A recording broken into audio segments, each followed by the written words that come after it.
Rock City Network's in the Push, coming to you from Face the Music 2010. Joining me, Jen and Cloher. How are you, Jen? I'm very well. Very well indeed. Now, you look well for someone who's just come out of the pit. I know. I've been in the pit, down in the pit. It's just a little kind of, probably about 15 or so people. Yeah.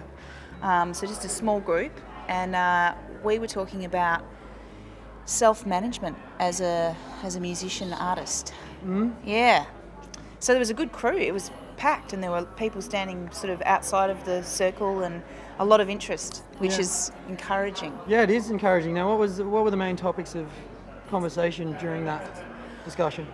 Essentially, I just got everyone to sort of go around and identify where they were at what stage they were at in their career, and then just identify what they felt was the biggest problem facing them. In context with moving forward. Mm-hmm. And a lot of them said it was that exhaustion from trying to balance the workload of managing yourself with the creative output. Yeah. And there can be a real burnout, and you can stop being creative and just managing yourself all the time, and I could certainly identify with that. And I think the other problem that was identified, a really common problem, is how do you then get your music out there to relevant people that can start helping you to build an audience fan base. Audience is walking through. It's fine. Doesn't matter. I love that. That's good. We are in the arts centre in the foyer. What's security doing? The ticket box is right behind us. We've got security guards just off screen. Over there. They're meant to be keeping drinking water and doing something else. These people out of our having a panel discussion in the foyer. But anyway. If she comes back again, I'm going to trip her over.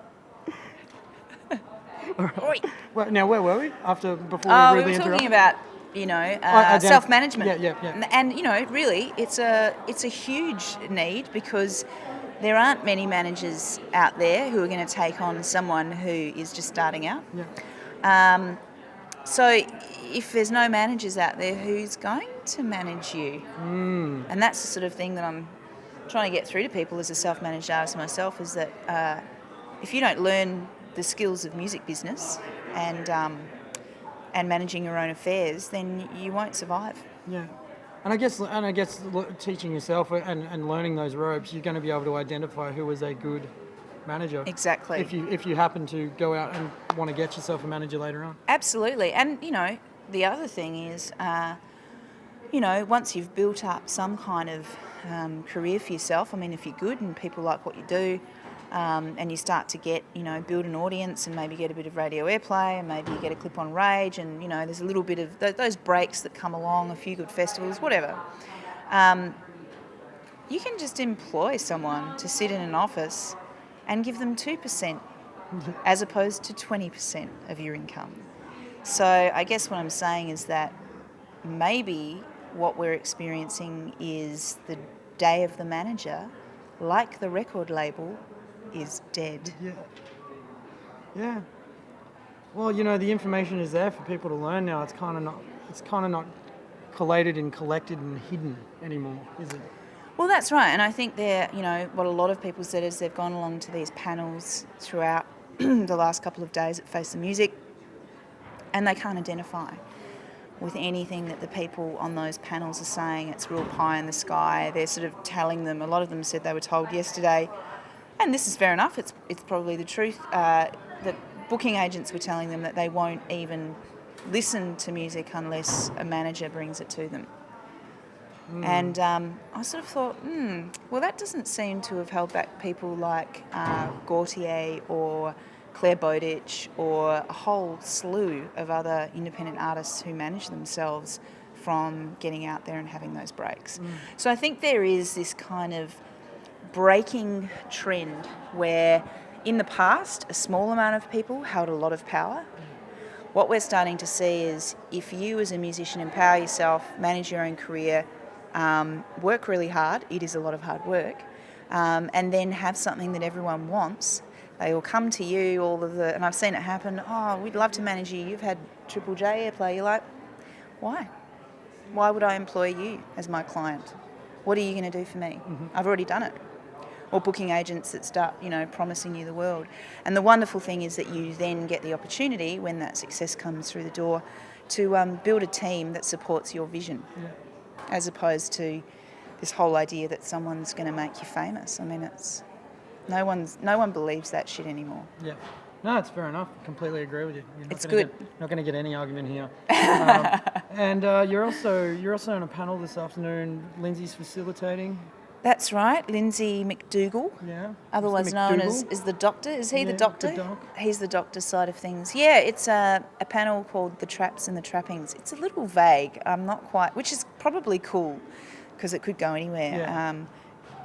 And I've just said to all the musicians, just start asking questions straight away so that you guide the panel and get what you want, rather than a whole bunch of people sitting up there telling you how it is and stroking their egos. And wanking on about the industry that we all work in. This is how it is. And it's just like... It does happen sometimes at these conferences. Yeah, and it's just like, if you've got a job in 2 years, get back to me. Yeah. Maybe you can manage me then, if we agree. I feel like an evil... probably... No, that's fine. This is bad. I'll probably have lots of people in the music industry angry at me. Other but people I'm have had that opinion as well. We were at one movement in Perth, like about 5-6 weeks ago, and there were artists from overseas that were saying the same thing. It was, when you have these panel discussions and you do have all of these people in a room, you want to come to a conclusion or at least some sort of an answer in order to make the time worthwhile that you're spending here. Otherwise, you are just stroking egos. Yeah, and I mean, it's affirming your position. You're certainly not being negative by saying that, because there is more than I've heard that from more than one person before, and it doesn't necessarily happen all the time, but it does happen.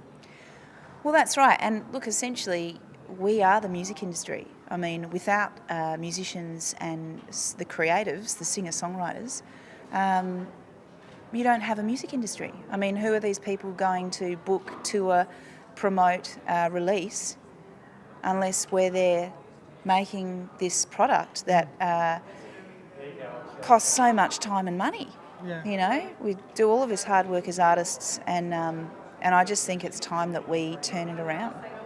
And I really believe that it starts with community, artistic community, and just getting out there and finding people like yourself who are doing the same thing and empowering yourselves and creating a demand.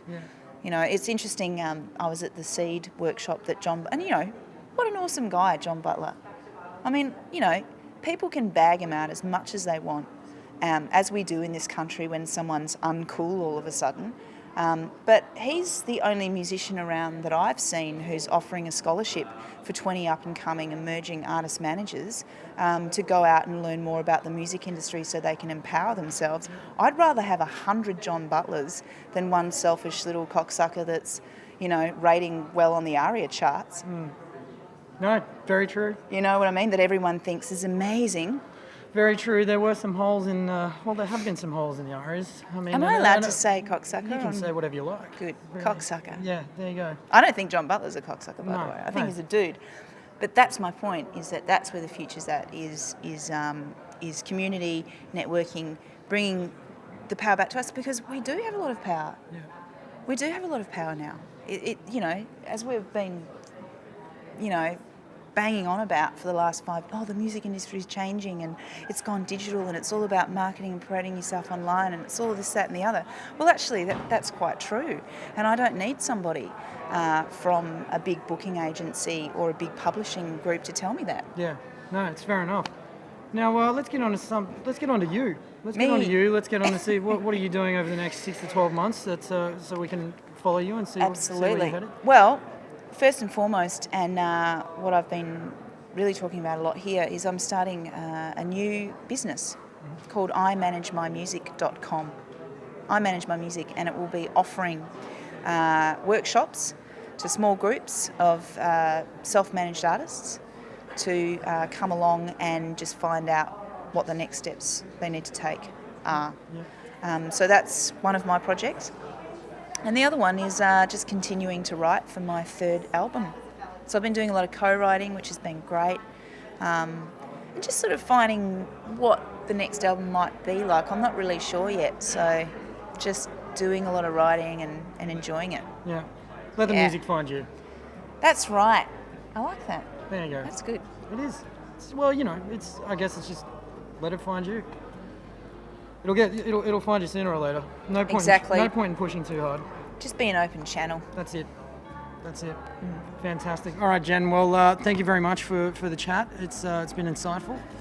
Enjoy the panel this afternoon. I will, thank you. And we'll keep in touch with you and see how your movements are, because Awesome. we heard great things about your work and your work ethic up the seed. Yep. Through a few people, including Miss Jess McAvoy. Yes. So it'll be interesting to see what comes out of the next 6 months for Jen Cloher. Thank you so much for joining us. Thank you. Jen Cloher here at Face the Music for Rock City Networks and The Push. Scruffy ain't jealousy.